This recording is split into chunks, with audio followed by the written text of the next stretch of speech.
नमस्कार साथियों, स्वागत है आप सभी का अपना यूट्यूब चैनल आइकॉनिक एस्पिरेंट्स पे। साथियों, आज हम लोग घटना चक्र 2023 में आज हम लोग ज्योग्राफी का अध्ययन करने वाले हैं।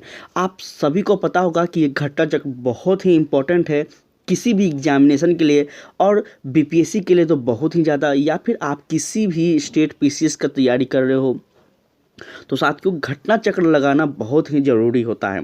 क्योंकि घटना चक्र में साथियों जिस स्टेट का आप तैयारी कर रहे हैं उस स्टेट का लगभग साथियों आप कह सकते हैं कि लगभग 10 से 15 साल, 20 साल, 22 साल के आसपास का जितना भी क्वेश्चन पूछा जाता है उन सभी क्वेश्चन का उसमें आपको संग्रह देखने को मिलता है। इसी अध्याय में हम लोग साथियों यहाँ पे 1992 से 2022 तक के जितने भी बीपीएससी में जो प्रश्न पूछे गए हैं इन सभी का हम लोग अध्ययन कर रहे हैं तथ्यों के साथ। साथियों, हम लोग इसमें भारतीय इतिहास का बहुत ही अच्छे ढंग से अध्ययन कर चुके हैं। आज साथियों हम लोग सामान्य भूगोल की ओर बढ़ेंगे। ज्योग्राफी आज से हम लोग पढ़ने वाले हैं और जल्द ही आपको साथियों भारतीय राज्य व्यवस्था का भी क्लास मिलेगा। चलिए साथियों स्टार्ट करते हैं अपने सेशन को। साथियों प्रश्न नंबर पहला कह रहा है भारत विस्तृत है। भारत कहाँ पे साथियों, भारत कहाँ पे विस्तृत है? तो याद रखेंगे इसका सही आंसर क्या हो जाएगा साथियों। इसका सही आंसर क्या होगा आपका ऑप्शन नंबर डी कह रहा है उपयुक्त में से कोई नहीं। अर्थात साथियों भारत कहाँ पे स्थित है तो यह इसमें से कोई भी डाटा सही नहीं है। याद रखेंगे क्या है साथियों, हम लोग देख लेते हैं भारत पे कहाँ पे भारत स्थित है। भारत की मुख्य भूमि का विस्तार उत्तरी पूर्वी गोलार्ध में 8 डिग्री 4 मिनट उत्तर से साथियों 37 डिग्री 6 मिनट उत्तरी अक्षांश तथा 68 डिग्री 7 मिनट पूर्वी से साथियों 57 डिग्री 25 सेकंड पूर्वी देशांतर के मध्य में है साथियों। याद रखेंगे ठीक है, 68 डिग्री 7 सेकंड पूर्वी से साथियों 57 डिग्री 25 सेकंड पूर्वी देशांतर के बीच है साथियों। याद रखेंगे। और सबसे इम्पोर्टेंट बात कि जो भारत है साथियों यह कर्क रेखा भारत के लगभग बीचों बीच से होकर गुजरती है, यह भी याद रखना होगा आप सभी को। साथियों नेक्स्ट प्रश्न कह रहा है आपका भारत का क्षेत्रफल संसार के क्षेत्रफल का 2.4% है, परंतु इसकी जो जनसंख्या है साथियों वह कितनी है? तो याद रखेंगे संपूर्ण मानव जाति का लगभग भारत में साथियों 17% जनसंख्या निवास करती है। इस चीज़ को याद रखिएगा। चलिए समझते हैं साथियों इस चीज़ को। तो भारत का जो क्षेत्रफल है वह कितना है साथियों? तो याद रखेंगे 32 लाख साथियों 32,87,263 वर्ग किलोमीटर के आसपास क्या है साथियों भारत का क्षेत्रफल है। इसमें कोई डाउट किसी को नहीं होगा। जो संसार के समस्त क्षेत्रफल के स्थलीय भाग का लगभग कितना प्रतिशत है? तो 2.4% है। ठीक है, जबकि भारत में संपूर्ण विश्व का लगभग 16.51% जनसंख्या क्या करती है साथियों निवास करती है। तो देख सकते हैं आप लोग कितना ही इम्पोर्टेंट है। और सबसे इम्पोर्टेंट डाटा आप सभी को कहीं ना कहीं पता ही होगा कि साथियों अभी हाल ही में एक रिपोर्ट आया है जिसमें चीन को पीछे कर दिया है जनसंख्या में भारत। तो यह साथियों आप लोगों को पता होगा। ठीक है, जो कि उम्मीद हम लोग सभी लोग कर रहे थे कि भारत की जो जनसंख्या बढ़ रही है जिस गति से तो 30 तक हम लोग सब टारगेट लेकर चल रहे थे, लेकिन इतना जल्दी बढ़ जाएगा यह किसी को भी उम्मीद नहीं था। और यह भारत जो है अब पूरे विश्व का सबसे ज़्यादा जनसंख्या वाला क्षेत्र, जनसंख्या वाला देश बन गया साथियों। तो इस चीज़ को भी आप लोग याद रखेंगे। उसके पश्चात है साथियों निकटतम सही उत्तर बी है, जबकि वर्तमान संदर्भ में लगभग साथियों 17.5% है, यह भी याद रखेंगे। नेक्स्ट प्रश्न कह रहा है आपका कि भारतीय प्रमाणित समय एवं ग्रीनविच मध्य समय में अंतर पाया जाता है। आप सभी को पता होना चाहिए प्रामाणिक समय क्या होता है और ग्रीनविच क्या होता है। अगर नहीं पता है तो हम लोग जब सिलेबस को पढ़ेंगे, जब चैप्टर को पढ़ेंगे तो वहाँ पर चलेंगे। अभी तो ऑब्जेक्टिव कर रहे हैं तो इतना समझाने में काफ़ी टाइम लग जाएगा। साथियों इसका सही आंसर ऑप्शन नंबर क्या हो जाएगा आपका बी हो जाएगा। लगभग 5.5 घंटा के आसपास क्या रहता है साथियों, आगे रहता है। समझते हैं यहाँ पे तो समझ पाएंगे। भारतीय मानक समय इंडियन स्टैंडर्ड टाइम IST साथियों 42 डिग्री साथियों 30 सेकंड पूर्वी देशांतर से लिया जा रहा है। यह देशांतर रेखा प्रयागराज मिर्ज़ापुर से होकर गुजरती है, यह भी याद रखिएगा। यह कहाँ से गुजरती है आपसे पूछा जाएगा तो याद रखेंगे प्रयागराज से होकर गुजरती है, उत्तर प्रदेश के प्रयागराज के मिर्ज़ापुर से होकर गुजरती है साथियों। और भारतीय मानक समय IST ग्रीनविच मध्य समय से 5 घंटा 30 मिनट क्या है तो आगे है। ठीक है, इसी के अंतर क्या होता है साथियों, समय का पता चलता है। ठीक है, तो इस चीज़ को ध्यान रखिएगा। हुंडू प्रताप निर्मित है, कहाँ पे है तो याद रखेंगे यह सुवर्ण रेखा, ठीक है, स्वर्ण रेखा नदी पर है साथियों, याद रखेंगे। ठीक है, चलिए थोड़ा समझ लेते हैं इनके बारे में भी हम लोग। तो साथियों यहाँ ध्यान दीजिएगा, हुंडू प्रताप रांची से लगभग साथियों 45 किलोमीटर दूरी पर सुवर्ण रेखा नदी पर स्थित है और इसकी ऊंचाई 320 फीट है साथियों, याद रखेंगे। अगर आपको फीट में पूछा जाए तो 320 फीट, अगर मीटर में पूछा जाए तो 58 मीटर, याद रखेंगे साथियों इस चीज़ को। भारत की सर्वोच्च चोटी कौन है साथियों तो याद रखेंगे भारत की जो सर्वोच्च चोटी है वह है गॉडविन और ऑस्टिन। ठीक है, गॉडविन और ऑस्टिन है साथियों, याद रखिएगा।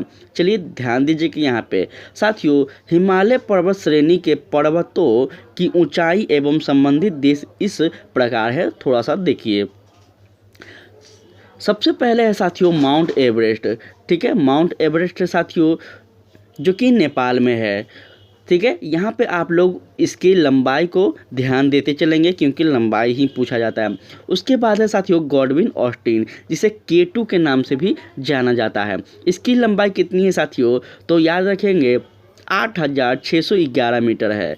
कंचनजंगा उसके बाद है साथियों कंचनजंगा है साथियों, जिसकी 8,558 मीटर है साथियों, याद रखेंगे। हम मिनट बार बार बोल दे रहे हैं उसके लिए क्षमा चाहेंगे।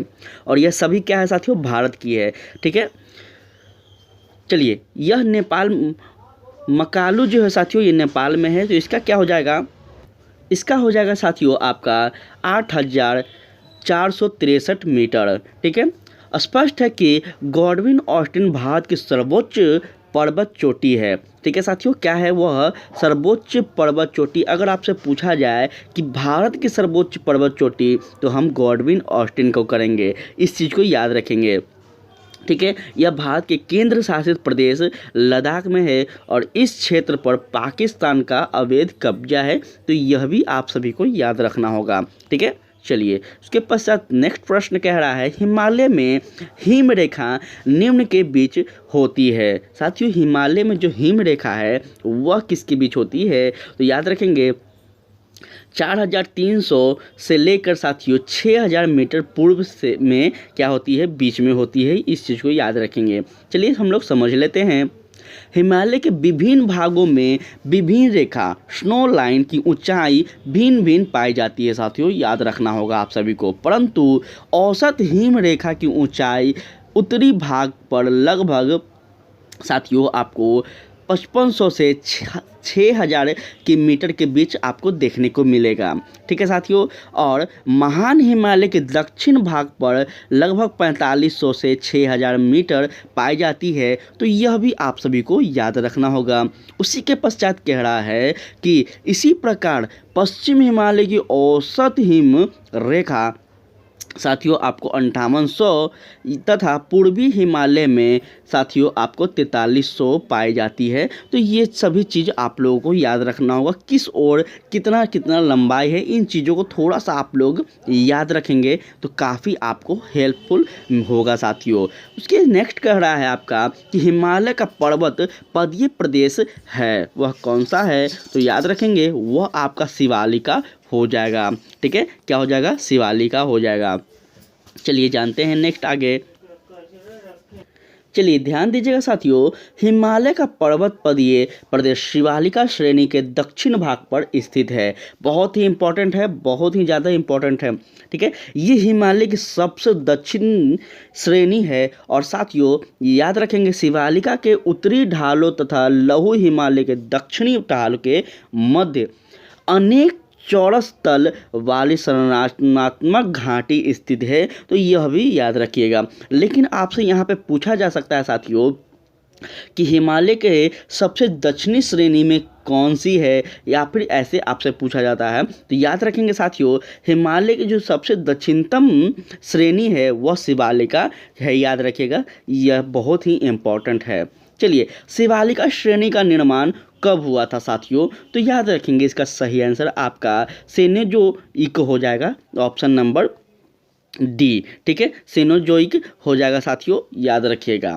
चलिए जान लेते हैं थोड़ा सा हम लोग इसके बारे में भी। साथियों, शिवालय का ब्रह्मा हिमालय का निर्माण आज से लगभग साथियों कह सकते हैं हम लोग कि 5 से 1.5 से साथियों 1.7 मिलियन वर्ष पूर्व क्या हुआ था साथियों? तो पिलोसियन अर्थात सेनोजोइक युग में हुआ था। ठीक है, हम लोग पढ़ेंगे साथियों आगे कौन कौन से युग आए थे, प्रायद्वीपीय पठार कैसे बने थे, प्रायद्वीपीय भारत का निर्माण किस प्रकार से हुआ था। तो ये सब जब पढ़ेंगे साथियों, चट्टानों का निर्माण किस प्रकार से हुआ था, तब आपको वहाँ पे ये चीज़ पढ़ने को मिलेगा।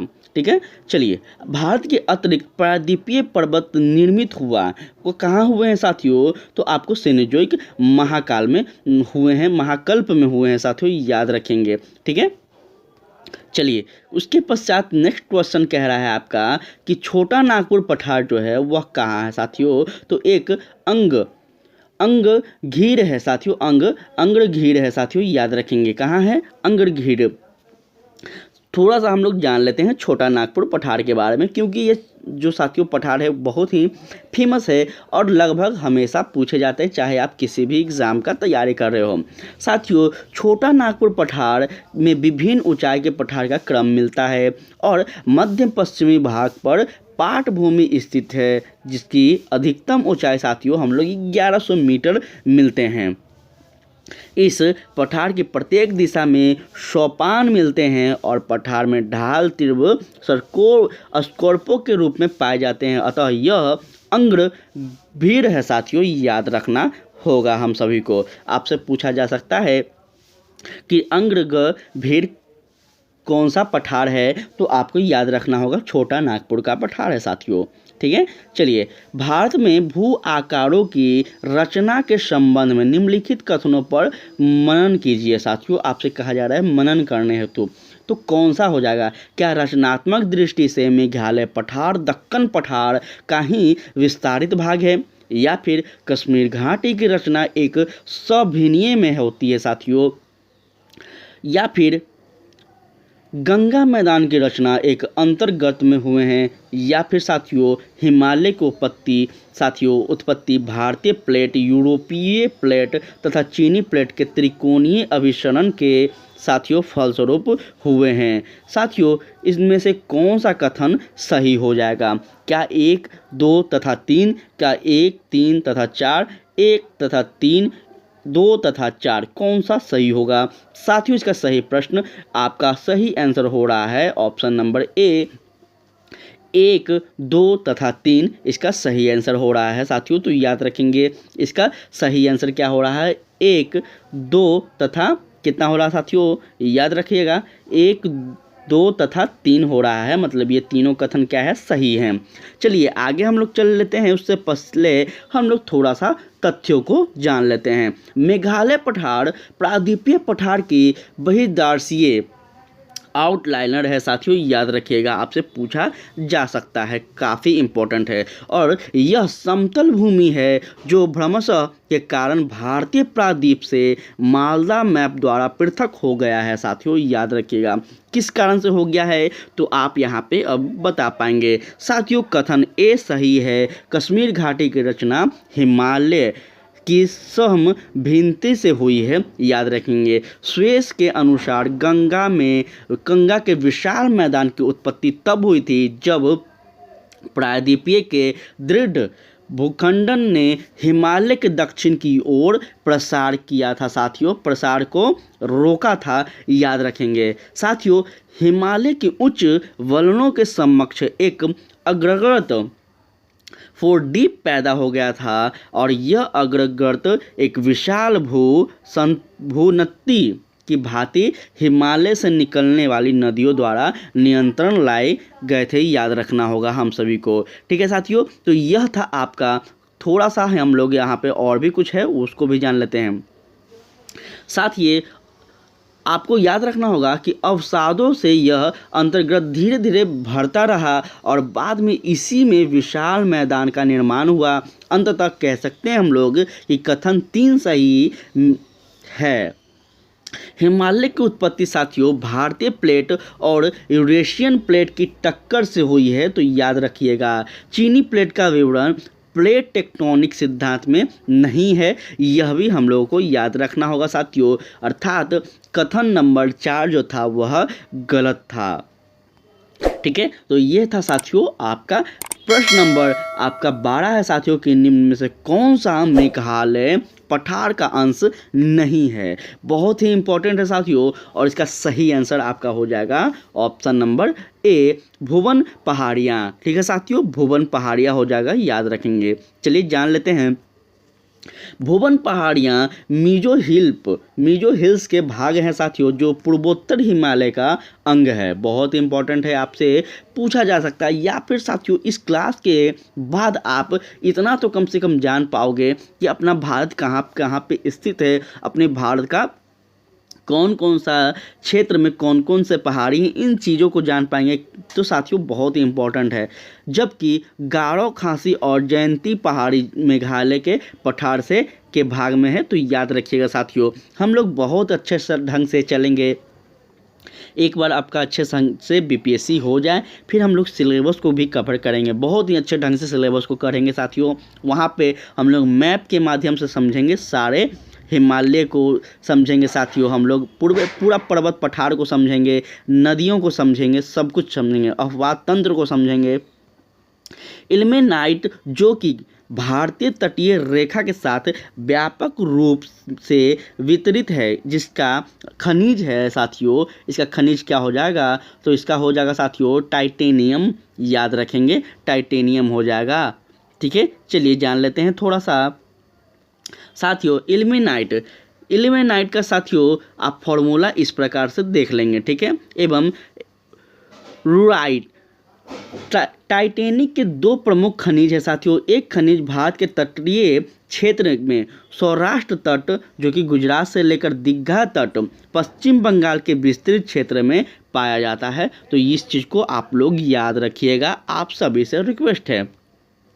भारत की तट रेखा है वह क्या है साथियों, तो भारत की जो तट रेखा है उससे पहले हम लोग तथ्यों को समझ लेते हैं, क्योंकि आपका यहाँ पे आंसर कुछ नहीं दिया गया है, अर्थात इसमें बीपीएससी को कंफ्यूजन है, इसलिए इसको हम लोगों को क्या करना होगा, तो तथ्य को समझना होगा। भारत की जो मुख्य भूमि से लगे कुछ तट की लंबाई है साथियों, वह है आपका साथियों याद रखेंगे 5422.6 किलोमीटर है।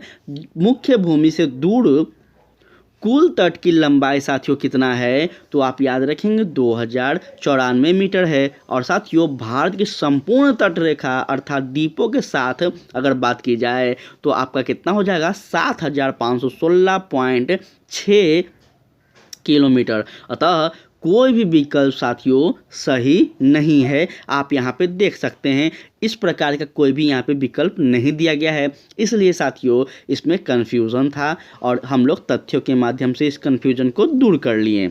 चलिए नेक्स्ट प्रश्न कह रहा है कि महाराष्ट्र एवं कर्नाटक में पश्चिमी घाट डैश कहलाते हैं, वह क्या है साथियों, तो याद रखेंगे वह आपका सहदाद्री हो जाएगा साथियों, याद रखेंगे सह्याद्री हो जाएगा, याद रखना होगा आप सभी को। ठीक है, चलिए महाराष्ट्र एवं कर्नाटक में पश्चिमी घाट क्या कहलाते हैं? सह्याद्री कहलाते हैं। चलिए जान लेते हैं सह्याद्री के बारे में। साथियों, पश्चिम घाट को महाराष्ट्र, गोवा व कर्नाटक में सह्याद्री के नाम से जाना जाता है, जो कि बहुत ही ऐसे स्टूडेंट होंगे जो जानते होंगे, लेकिन बहुत सारे ऐसे मित्र होंगे जो नहीं जानते होंगे। साथियों, इसकी जो ऊंचाई है, इसकी औसत ऊंचाई कितनी है? तो लगभग 1200 मीटर है। साथियों, यह भी याद रखना होगा।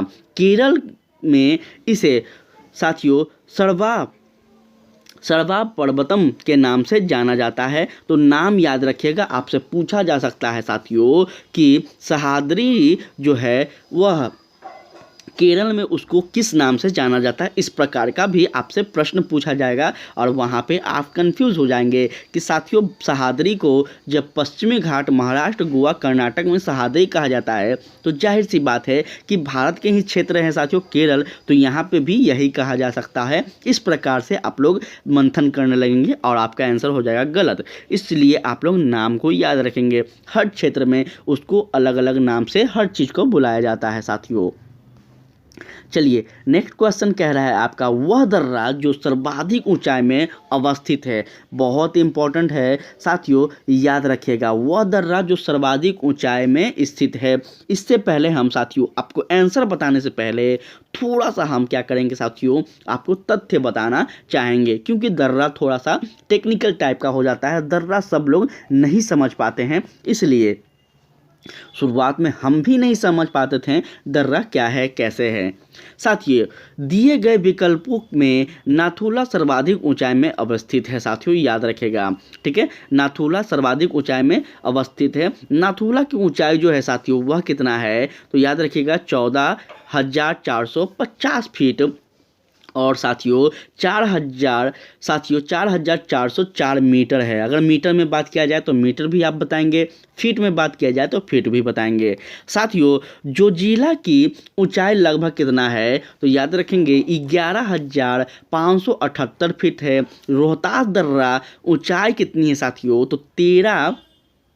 साथियों याद रखेंगे आपको साथियों इसका सही हो जाएगा आपका 3,978 मीटर। इस प्रकार से आप लोग याद रखेंगे। खेवर दर्रा बहुत ही फेमस दर्रा है साथियों, खेवर दर्रा।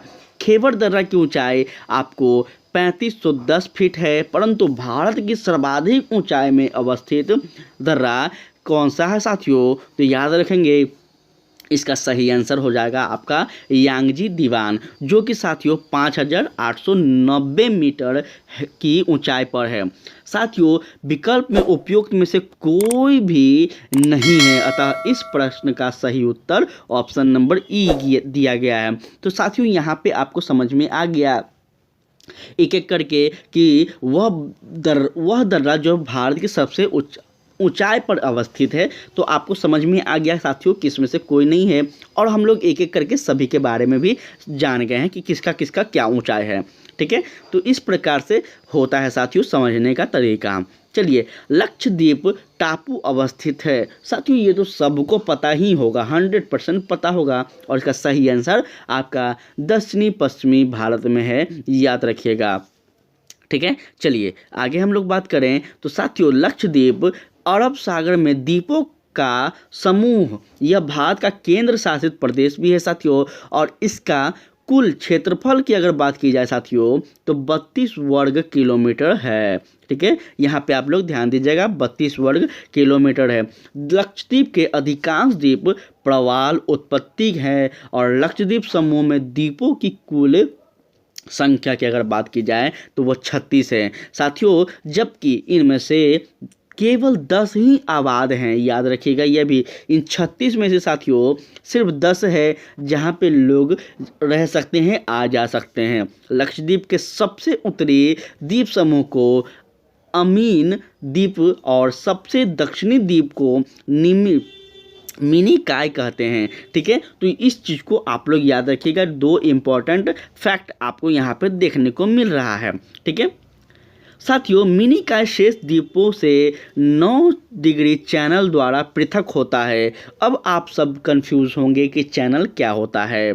ठीक है, साथियों काल्पनिक रेखा के प्रकार से चैनल होता है जो एक कह सकते हैं हम लोग कि समुद्री क्षेत्र में एक देश से दूसरे देश का बंटवारा करता है। ठीक है साथियों, आगे हम लोग समझते हैं। हम एकदम आसान शब्दों में बता रहे हैं, जब हम लोग चैनल को पढ़ेंगे तो वहाँ समझेंगे। कारावती लक्षद्वीप की राजधानी है जो कारावती द्वीप पर ही स्थित है। तो इस प्रकार से आप चीज़ों को समझिएगा आप। द्वीप का समूह लक्षद्वीप साथियों क्या है, तो याद रखेंगे प्रबल उत्पत्ति का है। क्या है? प्रबल उत्पत्ति का है साथियों। ऑप्शन नंबर ए आपका सही हो रहा है। साथियों नेक्स्ट कह रहा है आपका लक्षद्वीप में कितने द्वीप हैं, तो अभी जस्ट हम लोग देख लिए हैं साथियों कि लक्षद्वीप में जो है वह 36 हैं, जिनमें से 10 मात्र क्या है जीवित हैं, मतलब कह सकते हैं रहने योग्य है। चलिए उसके बाद कह रहा है कि विदर्भ एक प्रादेशिक नाम है, भारत है में है, और यह आपका क्या हो जाएगा, तो महाराष्ट्र का अंग है। ठीक है, क्या था साथियों, फिर से बता देते हैं। विदर्भ एक प्रादेशिक नाम है जो कि भारत में है। यह विदर्भ कहाँ हो जाएगा, तो आपका कह सकते हैं कि महाराष्ट्र का अंग है। चलिए जान लेते हैं। विदर्भ महाराष्ट्र राज्य का उत्तरी पूर्वी प्रादेशिक क्षेत्र है। तो इस चीज़ को आप लोग समझते चलेंगे तो आपके लिए काफ़ी ज़्यादा फायदा होगा। चलिए कहते हैं आगे के प्रश्न की ओर हम लोग बढ़ते हैं। साथियों नेक्स्ट प्रश्न आपका कह रहा है,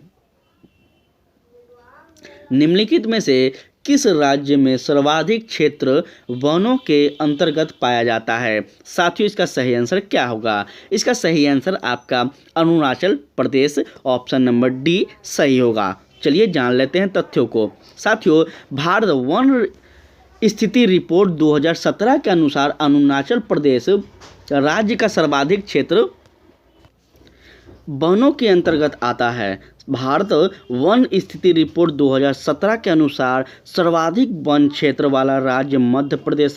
याद रखेंगे साथियों, वन स्थिति रिपोर्ट 2021 के अनुसार निम्न राज्यों में वन क्षेत्र कुल भौगोलिक क्षेत्र का प्रतिशत इस प्रकार है। सबसे पहले साथियों मध्य प्रदेश, जिसका साथियों याद रखेंगे 7,000 क्या हो जाएगा आपका, साथियों याद रखेंगे 77,453 वर्ग किलोमीटर। इसका प्रतिशत अगर मान निकाला जाए तो आप देख सकते हैं 25.14% होगा। उसी के पश्चात अरुणाचल प्रदेश साथियों 66,431 वर्ग मीटर है, और इसका साथियों आपका 79.33% देखने को मिलता है। साथियों छत्तीसगढ़ का जो है वह आपका है 55,717 वर्ग किलोमीटर, और साथियों इसका जो है वह आपको 41.21% क्षेत्र में वन देखने को मिलता है। उड़ीसा की बात की जाए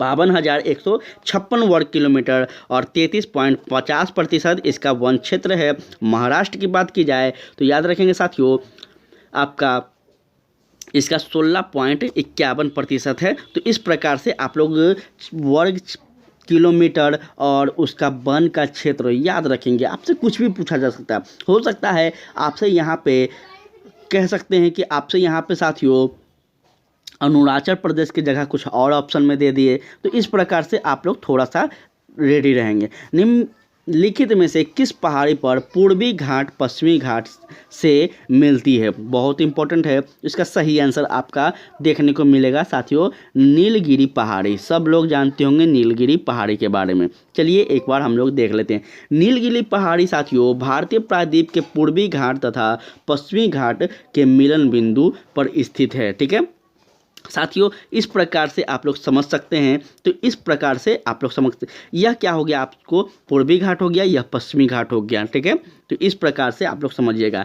नीलगिरी पहाड़ी को ब्लू माउंटेन भी कहा जाता है, तो यह भी याद रखेंगे, आपसे पूछा जाएगा साथियों कि ब्लू माउंटेन किसे कहा जाता है, तो नीलगिरी पहाड़ी को ही कहते हैं। इसकी सर्वाधिक ऊंचाई चोटी है साथियों लगभग 2,637 मीटर की ऊंचाई है। ठीक है, तो याद रखेंगे, काफ़ी इम्पोर्टेंट है। साथियों, हम कैसा पढ़ा रहे हैं, क्या समझ में आ रहा है आप लोगों को, ज़रूर कमेंट के माध्यम से बताएं। ठीक है, आप सभी से रिक्वेस्ट है कि कमेंट के माध्यम से ज़रूर बताएं, ताकि हमें पता चलता है कि हम जो पढ़ा रहे हैं शायद अच्छा पढ़ा रहे हैं या नहीं पढ़ा रहे हैं, आपको पसंद आ रहा है या नहीं आ रहा है। साथियों, क्योंकि एक कमेंट ही है जो हम लोगों को बात करने का माध्यम है, हम लोग कम्युनिकेशन का माध्यम है, तो आप लोग ज़रूर से ज़रूर कमेंट करा करें, आप सभी से रिक्वेस्ट है।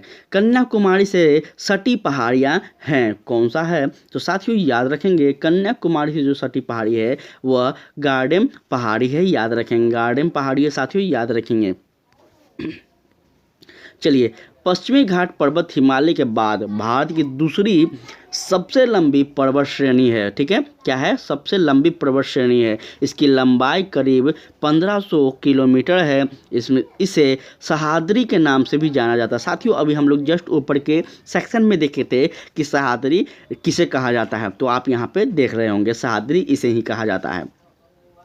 नीलगिरी पहाड़ी एक स्थलाकृति घाट है, ठीक है, जहां पूर्वी घाट एवं पश्चिमी घाट पर्वतों से मिलते हैं। साथियों, और याद रखेंगे, ठीक है साथियों, नीलगिरी का सर्वोच्च शिखर पूछा जा रहा है आपसे, तो याद रखेंगे दोबाट्टा है। ठीक है, दोधा बेट्टा है साथियों, याद रखेंगे, जो दक्षिण भारत का दूसरा सर्वोच्च शिखर है। दक्षिण भारत की सर्वोच्च शिखर साथियों आपसे अन्नामलाई पर्वत चोटी पूछा जाएगा। ठीक है, दक्षिण क्योंकि दक्षिण की ओर है साथियों, तो तमिल, उधर तमिल भाषा है, आप सभी को पता होगा, इसलिए थोड़ा सा इस प्रकार से नाम है, आपको याद रखना होगा। यह नीलगिरी पहाड़ी के दक्षिण में है साथियों। अन्नामलाई के दक्षिण में कार्डेमम इलायची की पहाड़ी है साथियों, इसे कार्डेमम को इलायची कहा जाता है, इलायची की पहाड़ी है। और साथियों, यह कन्याकुमारी के नज़दीकी में स्थित है, तो इस प्रकार से आप लोग याद रखेंगे। ठीक है, चलिए आगे कह रहा है आपका प्रश्न, वह है कि क्षेत्रफल के क्रम में भारत के 3 बड़े राज्य बताएं। साथियों, क्षेत्रफल के क्रम में भारत के जो 3 बड़े राज्य हैं वह आप देख सकते हैं। सबसे पहला आपका देखने को मिलेगा राजस्थान, क्षेत्रफल के बात की जा रही है, जनसंख्या की नहीं, याद रखिएगा। फिर आपसे मध्य प्रदेश, और थर्ड में आपका महाराष्ट्र आता है साथियों, याद रखेंगे। ठीक है, तो इसको ज़्यादा बताने की ज़रूरत नहीं होगी, आप लोग इस चीज़ को समझ पा रहे होंगे। ठीक है, आपसे बीपीएससी में यह इसका क्षेत्रफल नहीं पूछा जाएगा। ठीक है, जहाँ जब आप राजस्थान का पीसीएस दे रहे होंगे, मध्य प्रदेश, महाराष्ट्र का पीसीएस दे रहे होंगे, तब आपके लिए इम्पोर्टेंट हो सकता है। चलिए, भारत में जनसंख्या के अनुसार तीसरी एवं क्षेत्रफल में 12वां राज्य कौन है? साथियों याद रखेंगे, वह आपका बिहार हो गया साथियों, याद रखेंगे। ठीक है, तो याद रखेंगे, यह इम्पोर्टेंट है। चलिए आगे कह रहा है आपसे, वह जान लेते हैं हम लोग कि साथियों बिहार जो है वह जनसंख्या की दृष्टि से भारत का तीसरा सबसे बड़ा राज्य है, तथा क्षेत्रफल की दृष्टि से यह 12वां राज्य है। तेलंगाना के गठन के बाद क्षेत्रफल की दृष्टि से बिहार का स्थान 13वां हो गया था, परंतु साथियों जम्मू कश्मीर के पूर्ण गठन के पश्चात बिहार का स्थान पुनः 12वां हो गया। ठीक है, तो इस प्रकार से आप लोग चीज़ों को याद रखिएगा। भारत में निम्नलिखित भागों में द्रविडियन प्रजाति मुख्यतः कहाँ संकेतित है या फिर कहाँ पाई जाती है? साथियों, इसका सही आंसर आपका दक्षिण भारत की ओर पाए जाते हैं, याद रखेंगे। ठीक है, चलिए समझ लेते हैं थोड़ा सा। साथियों, द्रविडियन प्रजाति जो है वो मुख्य रूप से भारत के दक्षिणी भाग में संकेंद्रित है। ठीक है, ये द्रविड़ भाषा परिवार से संबंधित हैं। इनमें तमिल, कन्नड़, मलयालम, तेलुगु और तुलु प्रमुख द्रविड़ प्रजाति के लोग भारत तथा दक्षिण पूर्वी भारत में भी बिखरे हुए हैं। तो इस प्रकार से आप लोग डाटा को याद रखेंगे। ठीक है, चलिए आगे है। चलिए साथियों ध्यान देंगे, नेक्स्ट कह रहा है आपका कि निम्नलिखित में से किस राज्य में जनजातीय समुदाय की पहचान नहीं की गई है? बहुत इंपॉर्टेंट है, बहुत ही ज़्यादा इंपॉर्टेंट है। इसका सही आंसर हो जाएगा साथियों हरियाणा। ठीक है, समझते हैं थोड़ा सा इसके बारे में हम लोग। चलिए ध्यान दीजिएगा यहाँ पे, साथियों वर्ष 2011 की जनगणना के अनुसार पंजाब, हरियाणा, चंडीगढ़, दिल्ली तथा पांडुचेरी में जनजाति समुदाय की जो पहचान थी साथियों वह नहीं की गई थी। तो याद रखिएगा इस चीज़ को आप लोग, ठीक है। भील जाति कहाँ पाई जाती है साथियों? भील जाति जो है वो आपको महाराष्ट्र में पाई जाती है, याद रखिएगा, ठीक है। कहाँ पाई जाती है? महाराष्ट्र में पाई जाती है। भील जनजाति भारत के गुजरात, मध्य प्रदेश, छत्तीसगढ़, महाराष्ट्र, आंध्र प्रदेश, तेलंगाना सहित कर्नाटक, त्रिपुरा एवं राजस्थान प्रांतों में क्या करती है साथियों? तो याद रखेंगे अधिवासित होती है, या फिर साथियों हम कह सकते हैं कि वहाँ पे पाई जाती है, ठीक है। निम्नलिखित में से जनजाति और राज्य की कौन सी जोड़ी सही नहीं है? साथियों याद रखिएगा जोड़ी पूछा जा रहा है आपसे। इसका सही जोड़ी हो जाएगा साथियों आपका option number D, Toda Kerala, ठीक है। ऑप्शन नंबर डी इसका सही जोड़ी हो जाएगा, टोडा केरल। साथियों चलिए इसको हम लोग थोड़ा सा विस्तार से समझ लेते हैं, ठीक है। तो देखिए साथियों दिए गए विकल्पों के अनुसार सबसे पहला था साथियों आपके सामने भील, जो कि गुजरात, कर्नाटक, मध्य प्रदेश एवं राजस्थान में पाए जाते हैं। दूसरा था गद्दी, जो कि हिमाचल प्रदेश एवं जम्मू कश्मीर में पाए जाते हैं। कोटा जो कि तमिलनाडु में, और टोडा जो कि तमिलनाडु क्षेत्र में पाए जाते हैं। साथियों यह सब जनजाति, टोडा तमिलनाडु की जनजाति है साथियों, याद रखेंगे। इस प्रकार से आपका ऑप्शन नंबर डी क्या होता है? सही होता है, ठीक है। चलिए आगे हम लोग बात करें तो निम्नलिखित में से नगरों में अलकनंदा एवं भागीरथी कहाँ मिलकर गंगा नदी बनती है? साथियों बहुत इंपॉर्टेंट है और इसका सही आंसर आपका हो जाएगा देवप्राय। साथियों देवप्राय से ही निकलकर गंगा नदी बनती, याद रखेंगे। इससे पहले ये गंगा नहीं होती है, इससे पहले यह अलकनंदा के नाम से जानी जाती है, भागीरथी के नाम से जानी जाती है, ठीक है। देवप्राय कहाँ है साथियों? तो आप सभी को पता होगा, कमेंट में जरूर बताइएगा, ठीक है। चलिए देवप्राय उत्तराखंड के टिहरी गढ़वाल जिले में स्थित प्रसिद्ध तीर्थ स्थल है। क्या है साथियों? यह बहुत ही फेमस तीर्थ स्थल है और यह अलकनंदा तथा भागीरथी नदियों के संगम पर स्थित है।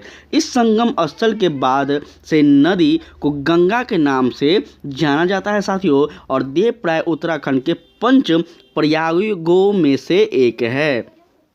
तो इस प्रकार से आपको सीखने को मिला साथियों कि गंगा नदी का उद्भव कहाँ से होता है। चलिए भारत में यरलुंग जगबो नदी को किस नाम से जाना जाता है? बहुत इंपॉर्टेंट है, इसका सही आंसर हो जाएगा ब्रह्मपुत्रा, ठीक है। ब्रह्मपुत्रा को साथियों भारत में यरलुंग जगबो नदी के नाम से जाना जाता है। चलिए जान लेते हैं इसके बारे में भी हम लोग, तो ध्यान दीजिएगा यहाँ पे साथियों भारत में यरलुंग जगबो जियांग नदी को ब्रह्मपुत्र नदी के नाम से जाना जाता है। साथियों यह नदी तिब्बत में साम्पो तथा बंगाल में जमुना कहलाती है। तो यह भी याद रखेंगे, आपसे पूछा जा सकता है। नेक्स्ट क्वेश्चन कह रहा है तेल नदी निम्नलिखित में से, साथियों तेल नदी निम्नलिखित में से नदियों में से किसकी सहायक नदी है?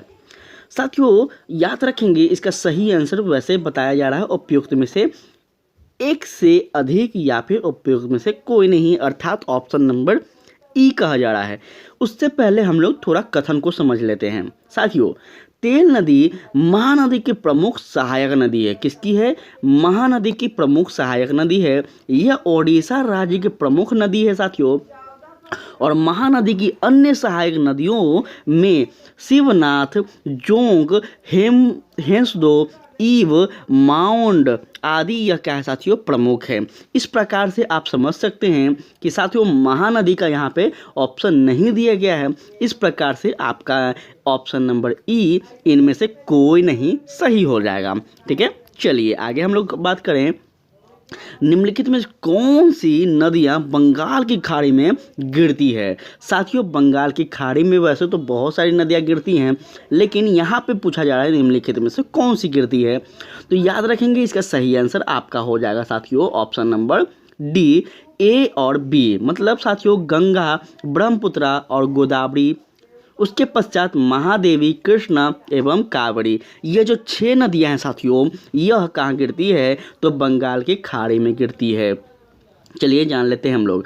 साथियों यहाँ पे देख सकते हैं गंगा, ब्रह्मपुत्र, गोदावरी, महानदी और कृष्ण, कावेरी, पन्नार, स्वर्णरेखा और साथियों ब्रह्मणी बंगाल की खाड़ी में गिरने वाली प्रमुख नदियाँ है। तो इस प्रकार से आपसे पूछा जाए कि बंगाल की खाड़ी में गिरने वाली नदियों का नाम बताएं या फिर आप सम्मिलित करें, मिलान करने को दे दिया जाएगा तो आप याद रखेंगे।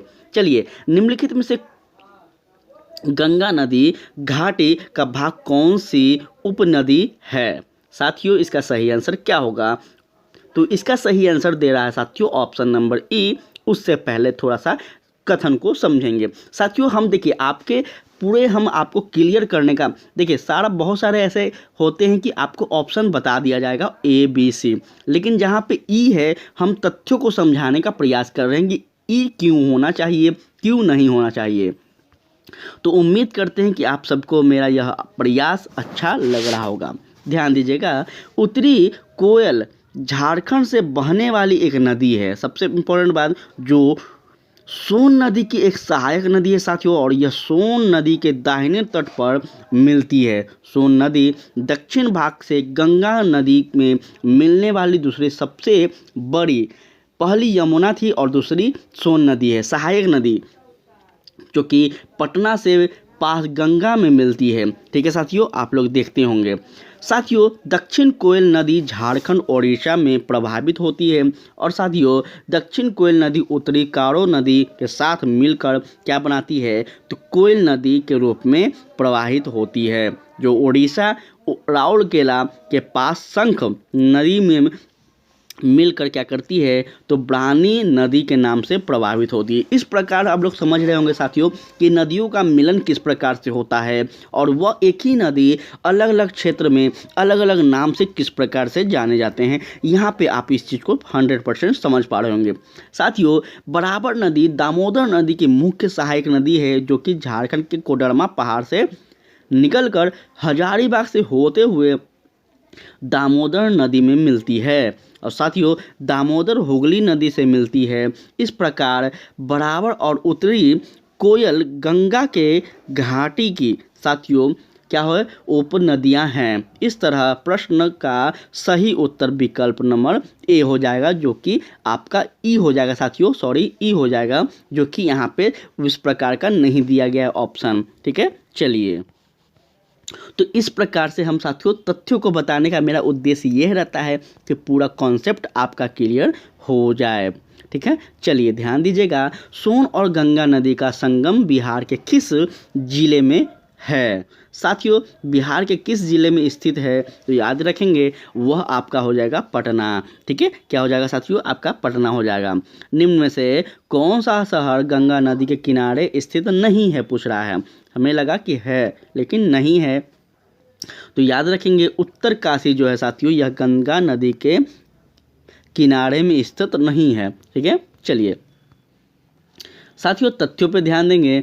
कह रहा है गंगा नदी की प्रधान शाखा भागीरथी है, जो कि उत्तराखंड के उत्तर काशी जिले के गोमुख नामक स्थान से निकलती है। सभी को पता होगा देवप्राय में भागीरथी व अलकनंदा के संगम से गंगा का निर्माण होता है, और साथियों उत्तर काशी का संबंध भागीरथी से है, न कि गंगा से। ठीक है, फतेहपुर, भागलपुर व कानपुर गंगा नदी के किनारे में स्थित है, तो यह भी कथन याद रखेंगे।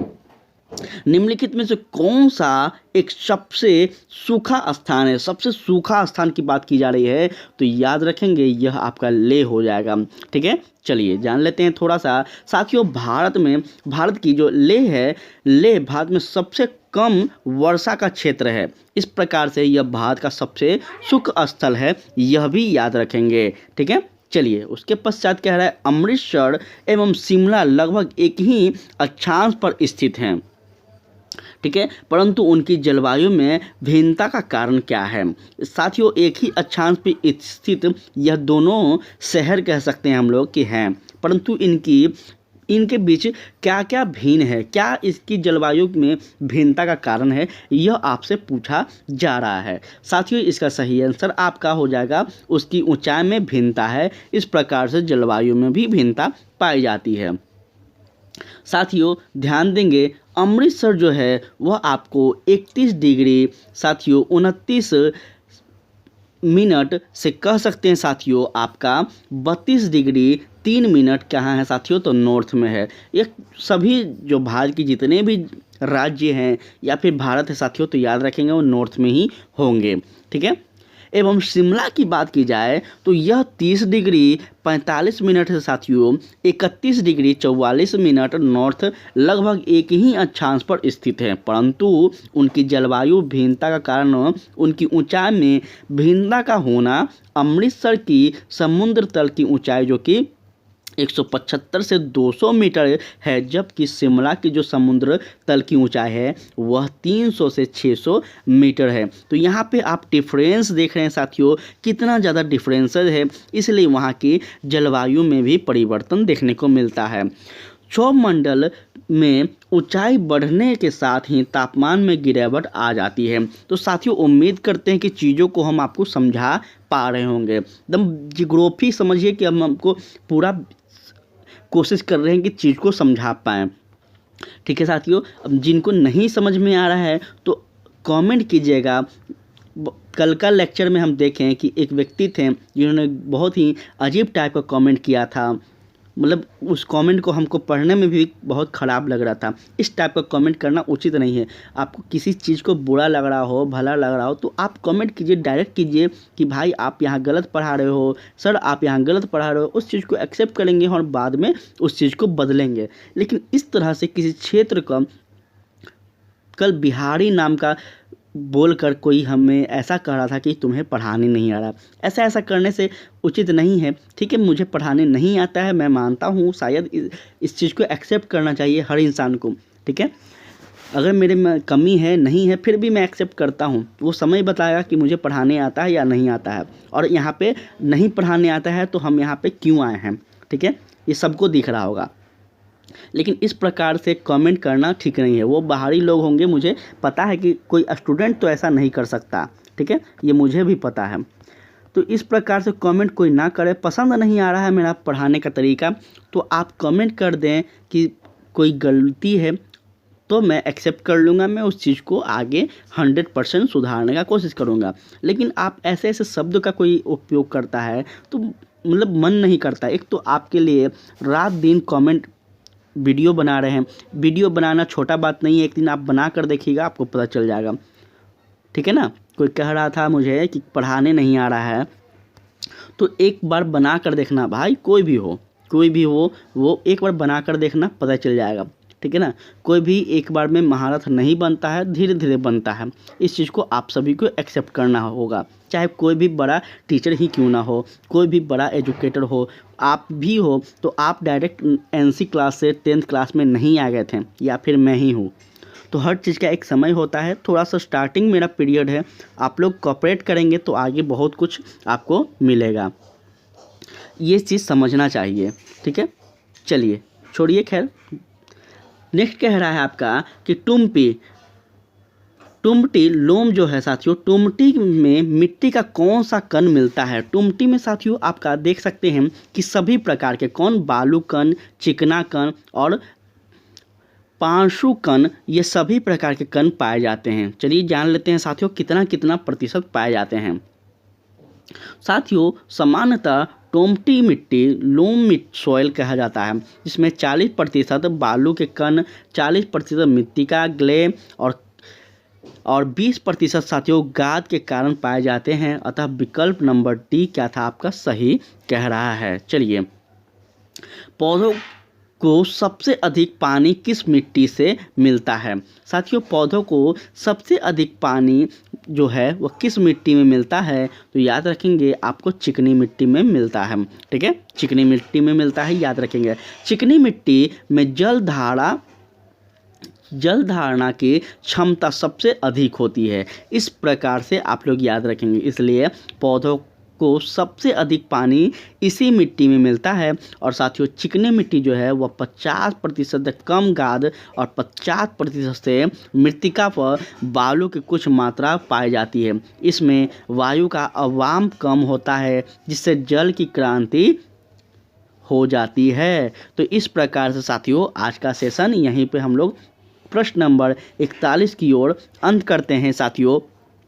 और कमेंट में आप लोग ज़रूर बताएं कि क्या हम सही पढ़ा रहे हैं, क्या हम गलत पढ़ा रहे हैं, क्या ऐसा क्लास आपके लिए रेगुलर लागू रखें। साथियों आप लोग जो मन करे आप लोग कमेंट में बताएं ज़रूर। लेकिन एक बोलने की शैली होती है, ठीक है, इस प्रकार से बोलने की शैली होती है कि किसी का अगर आप किसी को एडवाइस भी दे रहे हो तो उस एडवाइस को मुझे अच्छा लगे, या फिर मैं एडवाइस दे रहा हूँ तो मुझे भी आपको जो हम एडवाइस दे रहे हैं आपको पसंद आए। अब यही हम थोड़ा रूडली बोल देंगे तो आपको भी शायद पसंद नहीं आएगा। तो यही मैं कहना चाह रहा हूँ कि कोई भी चीज़ बोलने का एक तरीका होता है। शायद में कहीं हम गड़बड़ा गए होंगे, इस बात को हम एक्सेप्ट करते हैं, ठीक है। और इस बात को हर व्यक्ति को एक्सेप्ट करना चाहिए, चाहे वो कितना भी बड़ा एजुकेटेड हो, कोई भी बड़ा महारथ व्यक्ति हो, उसको एक्सेप्ट करना चाहिए कि वो गलती हुआ है।